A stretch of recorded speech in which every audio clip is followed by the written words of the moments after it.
Jake Morrison stepped through the sliding doors of Classroom 7 with his datapad clutched under one arm. The room fell silent as he entered. Dozens of alien eyes turned to stare at him. Some students shuffled away from the aisle seats as he walked past, creating small gaps in the rows. He was getting used to this reaction. Ever since arriving at the Galactic Academy 3 weeks ago, Jake noticed how other students watched him. They would whisper when he passed in the corridors. Some would change direction to avoid walking near him. Others would stare with what looked like curiosity mixed with something else. Fear, maybe. He wasn't sure. Jake found an empty seat near the middle of the classroom. The seat next to him was vacant, as were the 2 seats in front and behind.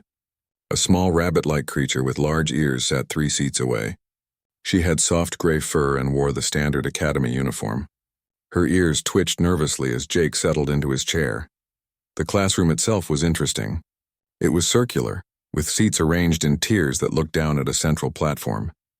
The walls displayed a slowly rotating view of space. Stars drifted past in the projection, giving the impression that they were on a ship rather than a station.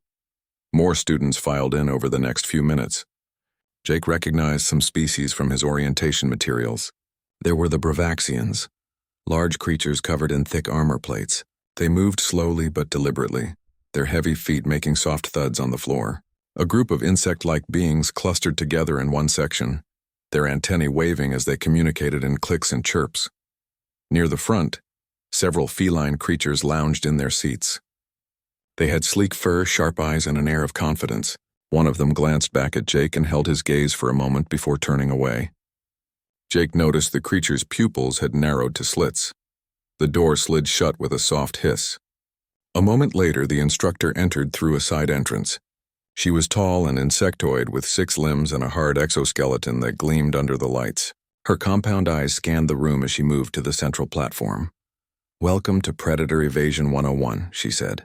Her voice came through a translator device that made her sound calm and professional. "I am Instructor Vrixtal. This course is mandatory for all first-year students.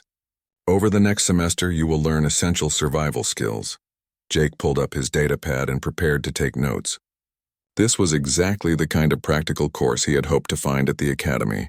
Back on Earth, he had done some wilderness survival training. He was curious to see how it compared to galactic standards. Vrixtal tapped a control panel and the space view on the walls changed. Now they showed various alien environments: forests with purple leaves, deserts with crystal formations, swamps with luminescent water. Predators exist on every world, Vrixtal continued. They come in many forms. Some hunt alone, others hunt in packs. Some rely on speed, others use stealth. But all predators share certain characteristics that you must learn to recognize. The rabbit-like student near Jake was taking notes frantically. Her ears were pressed flat against her head. Jake noticed that many of the students looked tense. Some were sitting very still, while others fidgeted constantly. Vrixtal brought up an image of a large creature with multiple eyes and razor-sharp teeth. "This is a Dravix from the Kelton system. Note the forward-facing eyes, which indicate a hunter. Note the powerful legs built for sudden bursts of speed. These are warning signs you must train yourself to recognize instantly." Jake found this fascinating. He had never thought about the biology of predators in such detail.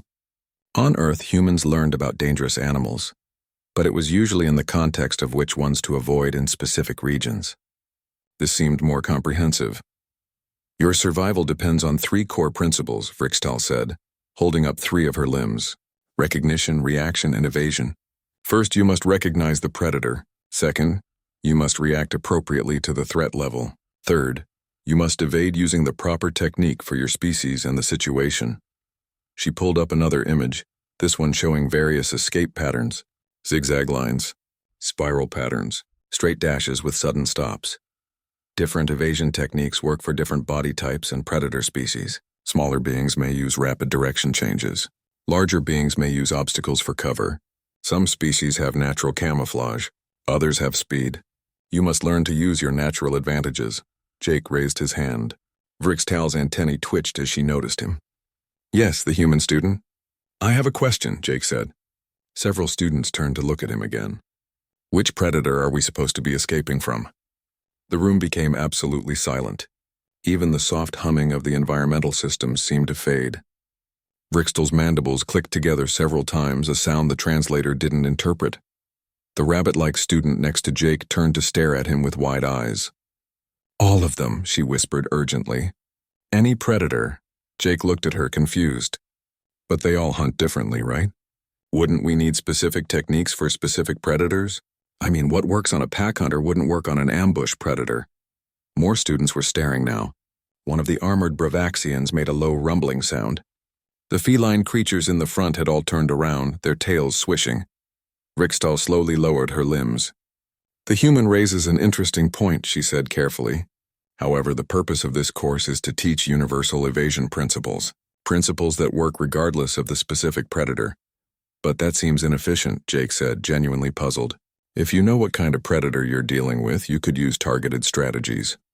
Like if it hunts by smell, you'd do different things than if it hunts by sight." The rabbit-like student was pressing herself back in her seat, her ears flat. "That's not how this works," she said quietly. "We learn to escape. We don't learn to analyze them." Jake was about to ask another question when he noticed the atmosphere in the room. Everyone looked uncomfortable. Some students were whispering to each other. The feline creatures were having what looked like an intense, quiet conversation. Vrixtal clicked her mandibles again. "Perhaps we should take a different approach to this topic. Human student, what is your name?" "Jake Morrison, ma'am." "Jake Morrison. Tell me, on your world, how do your people handle predator encounters?" Jake thought about it. "Well, it depends on the predator. For bears, you're supposed to make yourself look big and back away slowly. For mountain lions, you maintain eye contact and don't run. For wolves, you try to intimidate them, because they usually avoid fights they might lose. Each one is different." The whispers grew louder. One student, a small creature covered in quills, stood up and quickly left the classroom. Others watched it go. Vrixtal was very still. "And your people have studied these predators. You have specific strategies for each?" "Sure," Jake said. "I mean, some animals are more dangerous than others, but mostly you just need to understand their behavior. Most predators don't want to waste energy on difficult prey. They're looking for easy meals." One of the feline students spoke up, her translator making her voice sound sharp. "And what do humans do when they encounter these predators?" Jake shrugged. "Usually avoid them. But if you can't avoid them, you assess the situation and respond appropriately. Sometimes you scare them off. Sometimes you fight back if you have to. Sometimes you play dead. It just depends."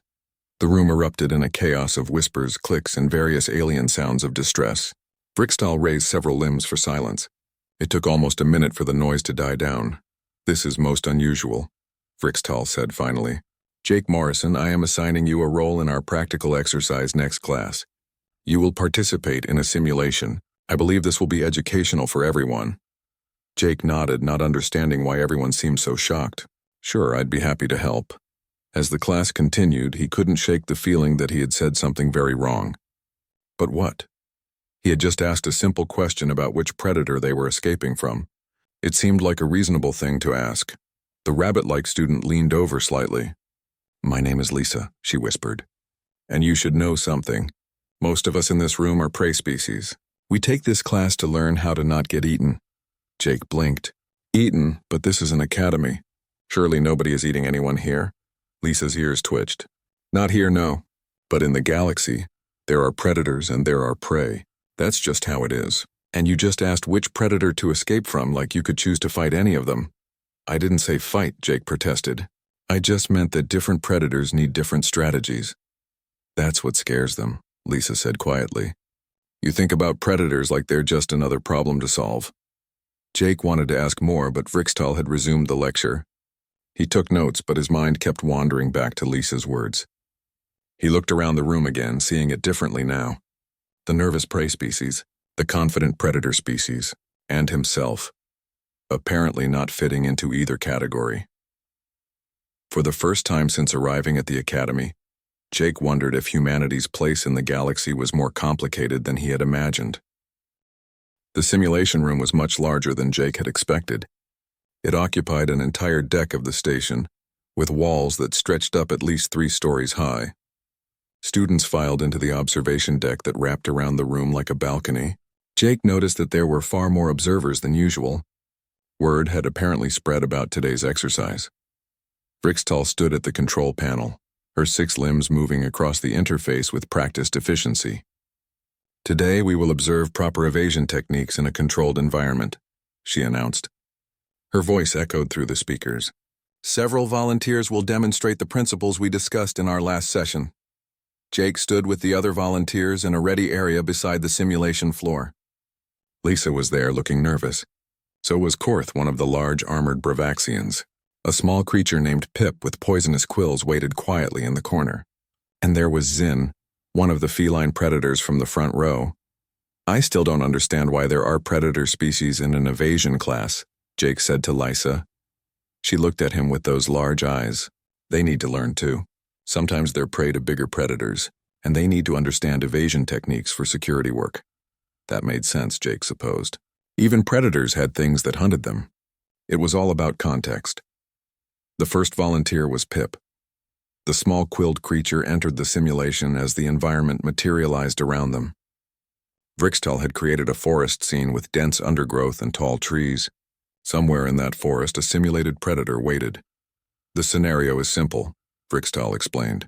Reach the safe zone on the far side before the predator catches you. The predator is a standard threat level. Begin. Pip moved into the undergrowth and immediately became nearly invisible. The quills blended perfectly with the vegetation. Jake watched on the monitor as Pip moved in short, careful bursts. Stop, assess, move. Stop, assess, move. It took almost 10 minutes, but Pip reached the safe zone without the predator ever spotting them. The observation deck made various sounds of approval. Vrixtal nodded her approval. Excellent use of natural camouflage and patient movement. Next was Korth. The large Bravaxian lumbered into the simulation.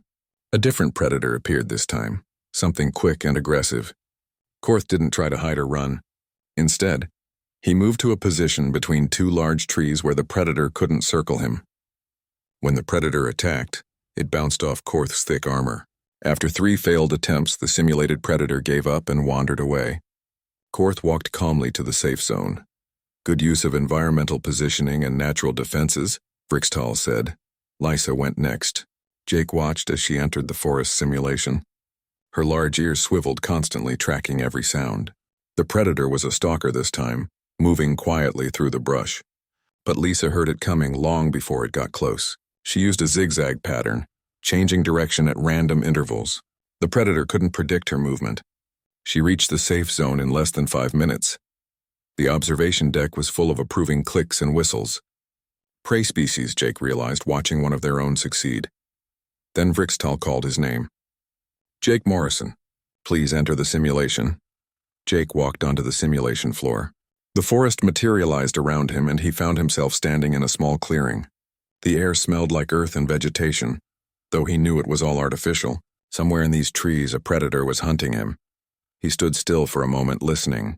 There was a slight breeze and he could hear leaves rustling. Birds were chirping in the distance, or at least alien things that sounded like birds. He scanned the tree line, looking for movement or anything that seemed out of place. There, a shadow that didn't quite match the others. Something large was moving slowly through the underbrush to his left, trying to circle around behind him. Jake looked around the clearing and spotted a thick branch on the ground. It was about as long as his arm and looked solid. He picked it up, tested its weight, then moved to position himself behind a large tree trunk. In the observation deck, the whispers had started again. On the monitors, students could see Jake's actions clearly. Vrixtal's antennae were twitching rapidly. The simulated predator emerged from the underbrush. It was reptilian, about the size of a large wolf with powerful legs and a mouthful of sharp teeth. It moved into the clearing, head swiveling as it searched for its prey. Jake waited behind the tree. He watched the predator's movement pattern. It was checking the clearing in a systematic way, moving from one side to the other. When it turned its back to his position, Jake stepped out. The predator heard him and spun around. Jake was already moving. He swung the branch in a controlled arc, striking the creature's front leg at the joint. The simulated predator let out a shriek and stumbled. Jake didn't stop. He advanced, keeping the branch between himself and the creature, forcing it backward. The predator tried to lunge, but Jake sidestepped and struck again, this time hitting its shoulder. The creature was making distressed sounds now, backing away. Jake took another step forward, raising the branch. Simulation end, Vrixtal's voice rang out. Simulation end, the forest disappeared. Jake stood in the empty simulation room, still holding the branch. He looked up at the observation deck. Every single student was staring at him in complete silence. Even Vrixtal seemed frozen at her control panel. Was that wrong? Jake asked. I thought we were supposed to reach the safe zone. Vrixtal's mandibles clicked rapidly. You were supposed to evade the predator, not attack it. I was evading, Jake said, confused. I evaded its attack and made it leave the area. That's evasion, right? Removing the threat? Zin, the feline student, spoke from the ready area. Her voice was quiet. You made it retreat. You made a predator run away from you. It was hurting, Jake said. Animals don't fight when they're injured unless they have no choice. They retreat to heal. It's basic survival instinct. The observation deck exploded into noise. Prey species students were making alarmed sounds. Predator species students were eerily quiet, staring at Jake with an intensity that made him uncomfortable. A new voice cut through the chaos. Attention! This is Commander Helen Price. I'm entering the observation deck. Jake recognized the name. Commander Price was the human military liaison to the Academy. He had met her briefly during orientation. She was a tall woman with short gray hair and the bearing of someone who had spent decades in uniform. She appeared on the observation deck a moment later and made her way to Vrixtal's station. They had a brief conversation that Jake couldn't hear. Then Commander Price's voice came through the speakers. Jake Morrison, please report to the observation deck. Jake set down the branch and left the simulation floor. When he reached the observation deck, Commander Price was waiting. She looked tired. Walk with me, she said simply. They left the simulation room and walked down one of the station's corridors. Other students gave them a wide berth. Commander Price was silent for a long time, just walking. Finally, she spoke. This isn't the first incident we've had with human students, she said. Last month, a human named Pete Collins got into trouble for offering to help a prey species student who was being harassed. The prey species student filed a complaint saying Pete's intervention was threatening. That doesn't make sense, Jake said. He was helping. From their perspective, a potential predator was inserting himself into a conflict. It activated fear responses. Commander Price sighed. Before that, Lisa Grant got reprimanded for smiling at a group of Kellen students. They interpreted bared teeth as a threat display. Jake thought about all the times he had smiled at other students and gotten strange reactions. Nobody told us this during orientation. We didn't realize how deep the cultural divide was, Commander Price admitted. Jake, most species in this galaxy fall into very clear categories. Predator or prey, hunter or hunted. They've built their entire civilization around this understanding. And humans? Jake asked. Humans don't fit. We're omnivores who can hunt like predators but cooperate like prey species. We use tools as force multipliers. We can switch between aggressive and peaceful behavior based on context. To them, we're unpredictable, and unpredictable is dangerous. They stopped at a window overlooking the planet below. Commander Price stared out at the swirling clouds. There's a debate happening right now at the Galactic Council, she said. They're trying to decide how to classify humanity. Some want us labeled as predators and restricted. Others think we're prey species that happen to use weapons. And a few think we need an entirely new category. What happens if they can't decide? Jake asked. Then humanity's status in the galactic community remains uncertain. We could lose access to trade routes, educational facilities, everything we've worked for. She turned to look at him. That simulation footage is already spreading across the galactic network. You've become a symbol of the debate, Jake. The human who attacks instead of evades. I wasn't attacking, Jake protested. I was solving the problem. I know, Commander Price said softly. And that's exactly what scares them. Prey species see you as a predator who doesn't follow predator rules. Predator species see you as something that might challenge their position. You're a threat to everyone because you don't fit their categories. The Galactic Council chamber was built to impress. Jake had never seen it in person, but he watched the proceedings on his datapad from his dormitory. The chamber was a massive amphitheater carved from some kind of crystalline stone that glowed with inner light. Thousands of seats arranged in circular tiers surrounded a central platform. Each section was designated for different species groups. Jake sat on his bed, his roommate Pete Collins beside him. Pete was the other human student Commander Price had mentioned, the one who got in trouble for helping someone. He was shorter than Jake, with dark hair and an easy smile that apparently scared half the prey species on the station. This is insane, Pete muttered. watching the council proceedings. They're really going to decide what we are based on one simulation? It's not just the simulation, Jake said. He had spent the last week researching everything he could about galactic society. It's everything humans do that doesn't fit their categories. On the screen, Counselor Vren stood at the central platform. She was Quellen, like Lisa, with soft fur and large expressive ears. But unlike Lisa, Vren held herself with authority and confidence. The evidence is clear, Vren said, her voice carrying through the chamber. Humans possess forward-facing eyes, a trait exclusive to predator species. They have pursuit-hunting behaviors. They exhibit pack coordination during aggressive actions. They consume meat. By every biological marker, they are predators.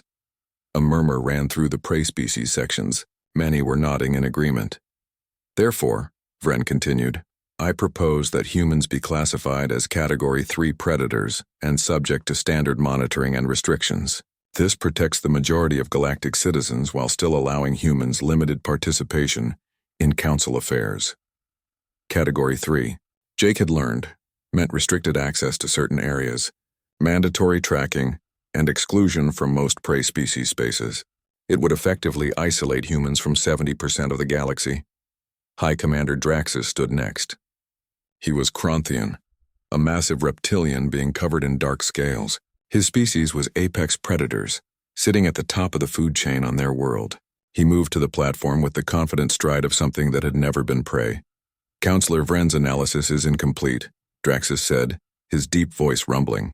Yes, humans have predator characteristics, but they also have behaviors that no predator species exhibits. They form bonds with prey species. They show excessive empathy for beings outside their pack. They share resources with strangers. He paused, looking around the chamber. My security teams have analyzed the simulation footage extensively. The human didn't hunt. He removed a threat using minimal force. A true predator would have gone for a killing blow.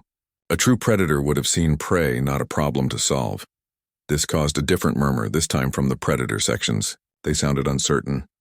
Humans unsettle my people, Draxus admitted. They look at us and see neither threat nor food. They see potential allies or obstacles depending on context. They change their behavior based on circumstance rather than instinct. This is not predator thinking. A third figure approached the platform.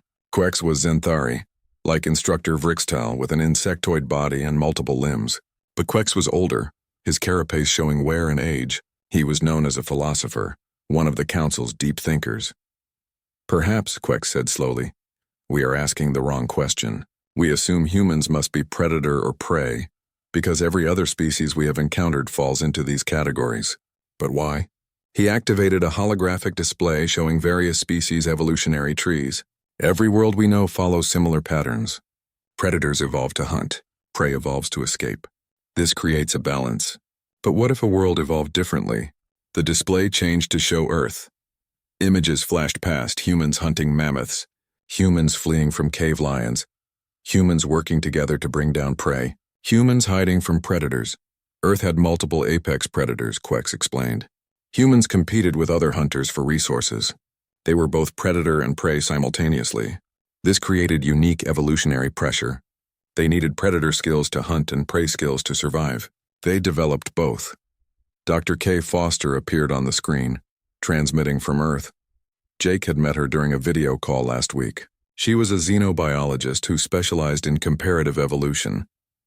The Council needs to understand, Dr. Foster said, that humans are persistence hunters. We don't have the speed of pure predators or the camouflage of pure prey. What we have is adaptability. We can learn to hunt anything, escape from anything, eat anything. We're generalists who survived by being flexible. She pulled up more data. Human children play fight constantly. We practice both hunting and escaping in our games. We tell stories about monsters that hunt us and heroes who hunt them. Our entire culture is built around the concept that we can be either predator or prey depending on the situation. Counselor Vren's ears were flat against her head. This makes them more dangerous, not less. A species that can switch between hunting and hiding is unpredictable. How can we coexist with beings who might hunt us tomorrow even if they're friendly today? We don't switch randomly, Dr. Foster said firmly. We respond to context. In times of peace, we cooperate.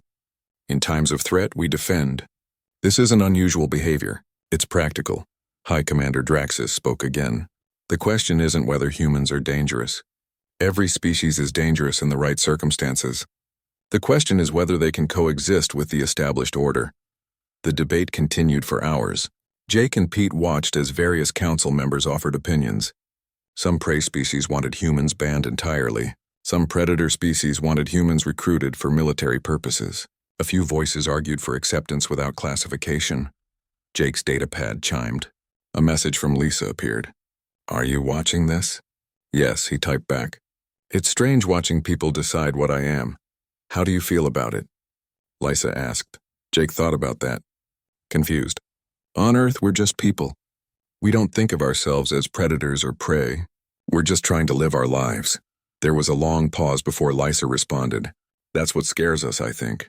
You don't see the categories that define everyone else's existence. It's like you're colorblind to something we see all the time."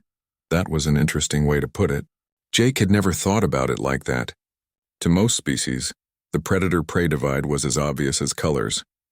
They couldn't imagine not seeing it. On the screen, Quex was speaking again. "I propose we create a new classification. Category indeterminate. A designation for species that don't fit existing parameters." "That's just avoiding the problem," Vren said sharply. "We need clear categories for safety and social organization." "No," Quex said. "We need accurate categories. And humans are not accurately described by predator or prey. They are something else." The council erupted into argument. Jake watched as beings from hundreds of species debated humanity's nature. It was surreal. All of this because he had asked a simple question and picked up a stick. Pete leaned back against the wall. "You know what's funny? Back on Earth, we had these same debates about ourselves. Are humans naturally good or evil? Peaceful or violent? We never agreed on an answer. What do you think?" Jake asked. "I think we're whatever we choose to be," Pete said. "That's what makes us human. We're not locked into one pattern." The voting began. Each species block cast their vote on the proposed classifications. Predator species were split. Some voted for Category 3 predator status. Others voted for Quex's Category indeterminate. Prey species largely voted for either Category 3 or outright exclusion from the council. The votes were tallied. The result appeared on the screen. Category indeterminate had won by a narrow margin. Humans would be recognized as something new, but with conditions. Quex read the conditions aloud. Humans will undergo a 6-month evaluation period. During this time, human students at educational facilities must complete additional coursework in both predator ethics and prey sensitivity training. They must also participate in a practical evaluation demonstrating their ability to coexist with both predator and prey species. If they pass, Quex continued, humans will be granted full council status with the Category indeterminate designation. If they fail, the classification will be reviewed again. Commander Price appeared on Jake's datapad in a separate video call. She looked relieved but exhausted. "You heard?" "We heard," Jake said. "What does this mean?" "It means you have 6 months to prove that humans can fit into galactic society," Commander Price said. "They're creating special courses for all human students. You'll need to learn about cultural sensitivities, proper behavior around different species, and acceptable responses to various situations. Basically, we need to learn how to act like we're not human," Pete said dryly. "No," Commander Price corrected. "You need to learn how to be human in a way that doesn't terrify everyone else. There's a difference." Over the next few days, Jake and the other human students received their new course assignments. Prey sensitivity training was taught by a Quellan instructor, who specialized in interspecies communication. Predator ethics was taught by Gornax, a Bravaxian security officer. Jake attended his first prey sensitivity class with apprehension. The instructor, an older Quellan named Mira, stood at the front of the small. Jake walked into his prey sensitivity training class on a Tuesday morning and found a surprise waiting for him. Lisa sat in one of the seats, her large ears swiveling toward him as he entered. She looked nervous but determined. "What are you doing here?" Jake asked, taking a seat near her but not too close. He had learned about personal space requirements. "Mira invited me," Lisa said. "She thought it would help if you could practice with someone who actually experiences the fear responses you're learning about." Over the past 3 weeks, Jake had learned a lot about how prey species perceived the world. Everything was a potential threat. Every shadow could hide a predator. Evolution had wired their brains to be constantly alert. It must be exhausting, Jake thought, to live like that all the time. Okay, Mira said, starting the class. Today we're going to practice non-threatening approaches. Jake, I want you to walk across the room toward Lisa. Lisa, tell us what you feel as he does it. Jake stood up and started walking directly toward Lisa. She stiffened immediately. Heart rate increasing, Lisa said, her voice tight. Fight or flight response activating. Tunnel vision starting. You're too direct, too purposeful. Jake stopped. But I'm just walking. You're walking like a predator who has identified prey, Mira explained. Direct approach, steady pace, eye contact. Try again, but this time approach from an angle. Don't look directly at her. Move slower. Maybe pause to look at something else. Jake tried again. This time he walked at an angle, stopping to look at a screen on the wall. He glanced at Lisa only briefly before continuing his approach from the side. Better, Lisa said, though her ears were still partially flattened. Still elevated heart rate, but not panic level. The indirect approach gives me time to assess whether you're actually coming for me. They practiced for an hour. Different approaches, different postures, different contexts. By the end, Jake was mentally exhausted. He had never realized how much thought had to go into simply walking near someone. You're doing well, Mira said encouragingly. Most predator species never learn this because they don't need to. You're making an effort to understand. After class, Lisa walked with Jake toward the cafeteria. A few students stared, surprised to see a Quellan voluntarily spending time with a human. Can I ask you something? Jake said. Sure, Lisa replied. Does it ever get easier? The fear, I mean. Do you ever stop being afraid of predators? Lisa's ears twitched thoughtfully. We learn to manage it. Predator species follow rules, so we know what to expect. If a predator respects boundaries and follows social protocols, we can relax. Not completely, but enough to function. But I'm unpredictable, Jake said quietly. Yes, Lisa admitted. That's why it's harder with humans. I never know if you're going to act like a predator or like prey or like something else entirely. They reached the cafeteria and got their food. Jake had learned to sit in the neutral section, the area where both predator and prey species could eat without too much tension. Lisa joined him, which drew more stares. A small creature approached their table hesitantly. Jake recognized them from his morning classes. Emmerich, a young Quellan like Lisa, but smaller and even more nervous. May I sit? Rix asked, looking at Lisa rather than Jake. Of course, Lisa said, gesturing to a seat. Rick sat down, keeping Jake in peripheral vision. I wanted to meet the human everyone is talking about. I'm Jake, he said, trying to keep his body language relaxed and non-threatening. I know, Mirik said. I watched your simulation. You scared everyone very badly. I didn't mean to, Jake said. I know that too, Mirix replied. That's what makes it frightening. You didn't even realize what you were doing was aggressive. They ate in silence for a moment. Then Myrick spoke again very quietly. When I was young, my family lived near the wilderness preserve on our homeworld. Sometimes predators would come close to our settlement. We had protocols, safety measures. As long as we followed the rules, we were safe. The predators hunted their territory, we stayed in ours. Mirix's small hands gripped the edge of the table. But you don't have territory. You don't have hunting seasons. You don't follow the protocols. You could be safe one day and dangerous the next. How do we predict that? How do we feel safe? Jake didn't know what to say. He had never thought about it from that perspective. To prey species, humans weren't just unusual. They were a violation of everything that kept them safe. I can't promise to follow protocols I don't understand, Jake said carefully. But I can promise to try to learn, and I can promise that I don't want to hurt anyone. Predators don't want to hurt prey either, Mirik said. They want to eat. The wanting to hurt isn't the point.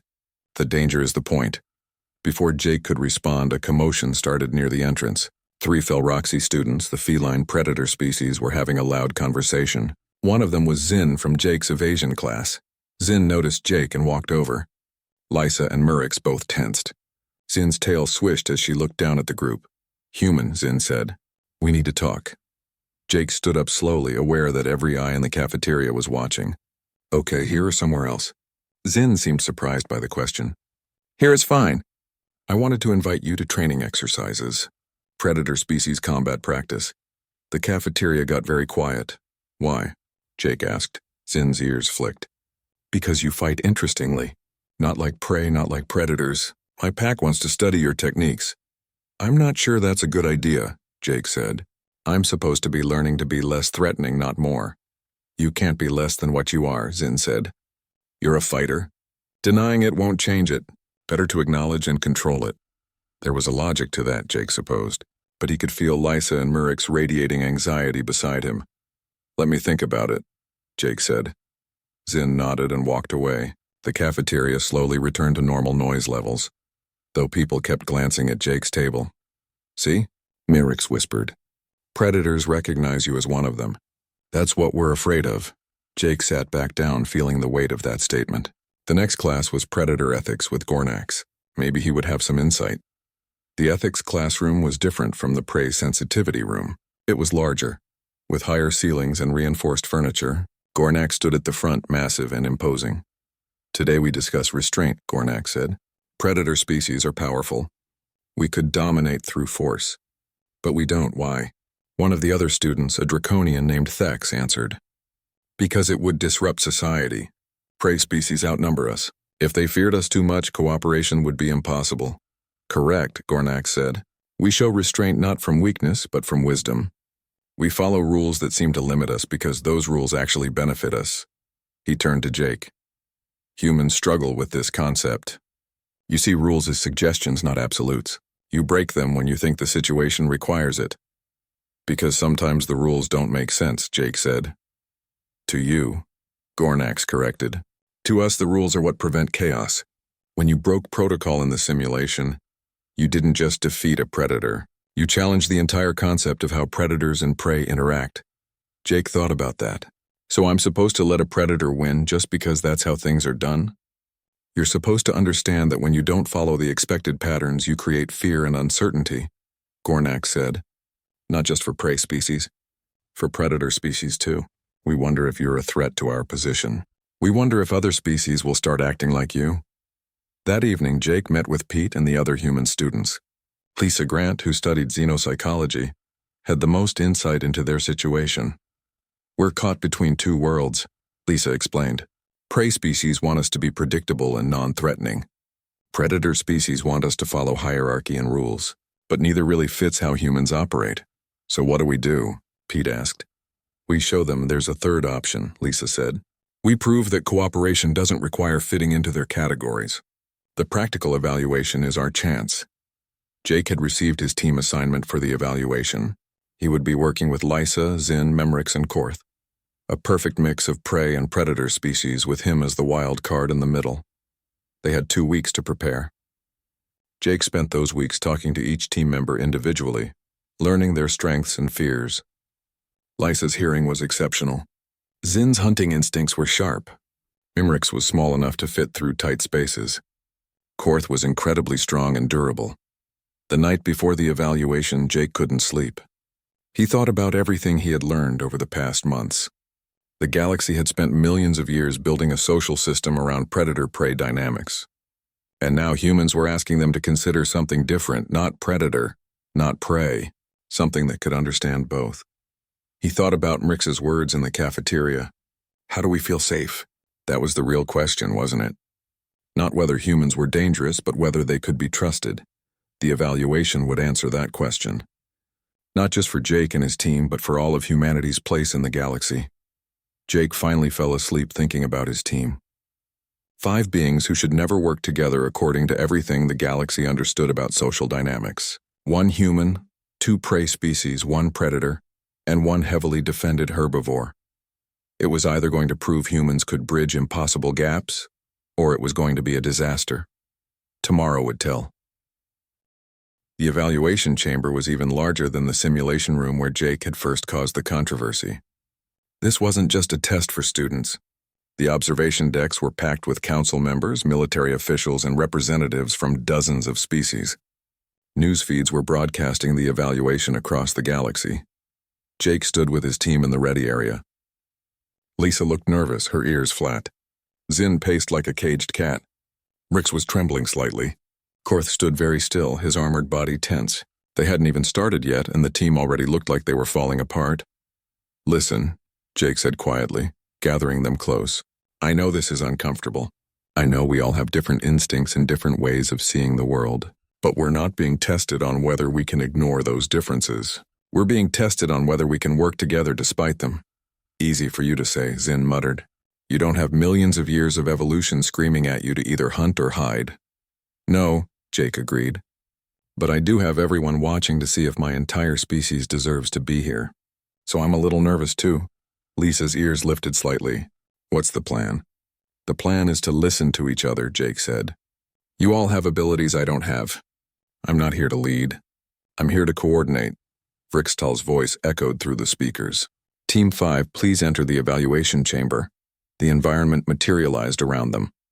They were standing on what looked like rough terrain with rocky outcroppings and scattered vegetation. The sky above was a sickly yellow color. In the distance, Jake could see what looked like mountains. Your scenario is as follows, Vrixtal announced. You have crashed on a hostile planet. Your emergency beacon is damaged. You must reach the extraction point 15 kilometers from your current position within 6 hours. The environment is dangerous. There are limited resources. You must work together to survive. A timer appeared in Jake's vision, courtesy of the suit sensors they were all wearing. 6 hours. He looked around at his team. Okay, Jake said. Before we move, let's figure out what we're working with. Lisa, can you hear anything? Lisa's large ears swiveled, scanning the environment. Water running somewhere to the east. Wind from the north. Something moving in the rocks about 200 meters south, but it sounds small. Zin, what do you see? The Felroxy student's eyes narrowed as she scanned the landscape. High ground to the west. Could give us a view of the area. The vegetation looks toxic based on the coloring. I wouldn't recommend eating it. Murex? Jake asked. The small Quellan was looking at the ground. These tracks are fresh. Something big passed through here recently, heading north. We should go a different direction. Korth? The massive Bravaxian tested the ground with 1 foot. Terrain is stable. I can carry equipment if needed. My armor should protect against most environmental hazards. Jake nodded. Good, so we know what we're dealing with. The extraction point is northeast according to my display. That means we avoid the tracks to the north and use the high ground to scout. Everyone agree? They moved out, with Zin taking point using her hunting instincts to find the safest path. Lisa stayed in the middle, her ears constantly moving to track sounds. Murex scouted ahead in short bursts, small enough to move through tight spaces. Korth took the rear, his massive form protecting their backs. Jake moved between them, watching how they worked together. The first challenge came an hour into the trek. They reached a ravine that cut across their path. It was too wide to jump and too deep to climb down safely. Zin growled in frustration. We have to go around. It'll add an hour to our time.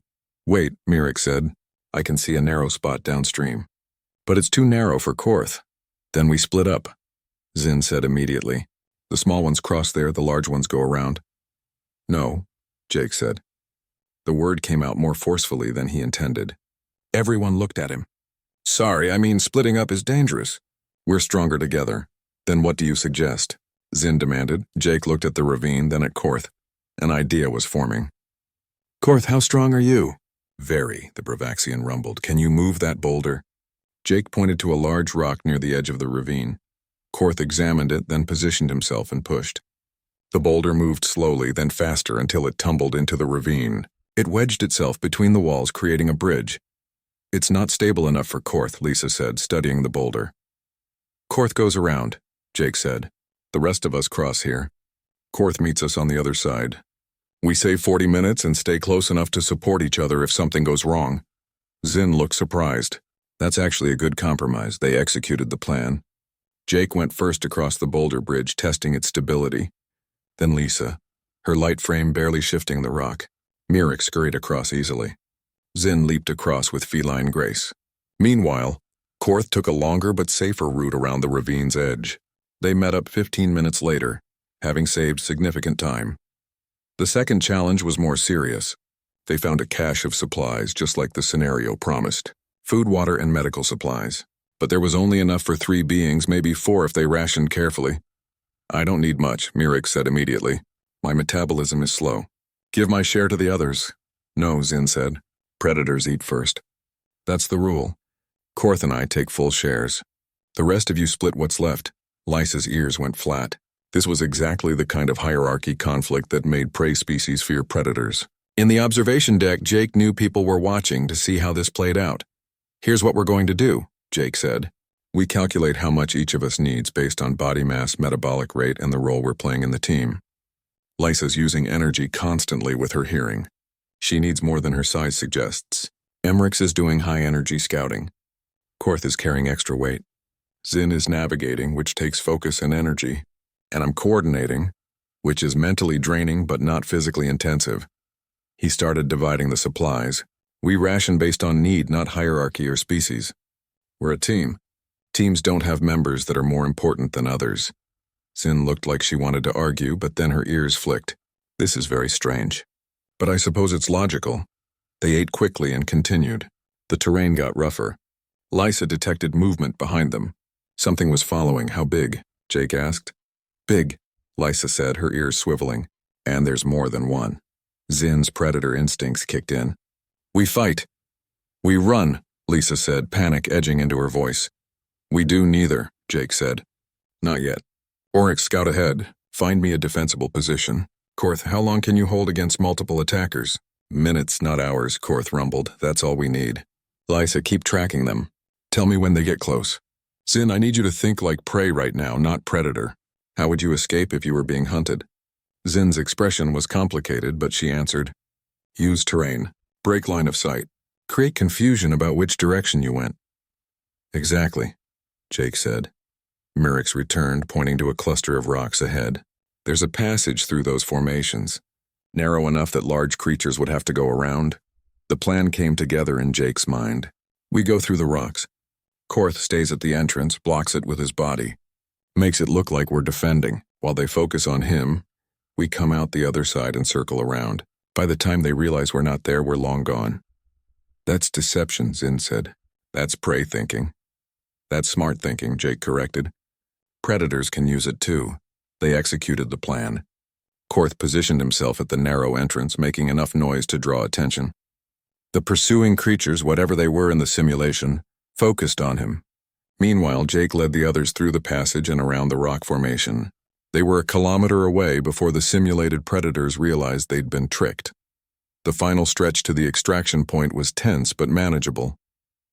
They arrived with 40 minutes to spare. As the simulation ended and the environment faded, they stood together, exhausted but successful. The observation deck was silent for a long moment. Then a single set of hands started clapping. Then another. Soon the entire deck was filled with sounds of approval from dozens of different species. They emerged from the evaluation chamber to find a crowd waiting. Commander Price was there, along with counselors Vren, Draxus, and Quex. That was remarkable, Quex said, his mandibles clicking with what might have been pleasure. You didn't just complete the scenario. You demonstrated something new. Counselor Vren stepped forward. Her ears were up, her expression thoughtful. I came here expecting to see a human dominate the group or cause chaos. Instead, I saw coordination. I saw a prey species feel safe enough to scout ahead. I saw a predator accept a prey survival strategy. High Commander Draxus nodded his massive head. The human didn't impose human methods. He found ways to use each species' strengths. This is not predator behavior. This is not prey behavior. This is something else. It's coordinator behavior, Queck said. Just as we hypothesized. Humans can bridge the gap because they understand both sides. They're not threatening to replace predators or prey. They're offering to connect them. The council members walked away to deliberate. Jake and his team were left standing together. Lysa looked at Jake with her large eyes. You know what was strange? She said. For the first time since I arrived,